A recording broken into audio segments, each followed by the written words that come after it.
রোহিঙ্গা ফেরত যাওয়া মানে একটা ওয়ান গো হইতে হবে। রোহিঙ্গা এরকম আমি 1,20,000 পাঠাবো, আবার 50,000 চলে পাঠাবো, আসবে, আরো 50,000 চলে আসবে।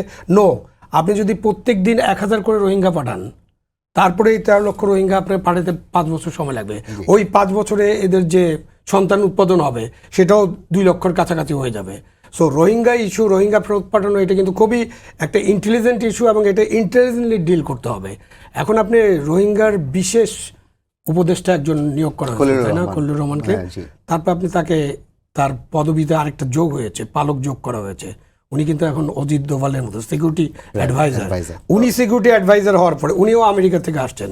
কেউ কেউ এরকম অভিযোগ করেন যে উনি নাকি আমেরিকান নাগরিক।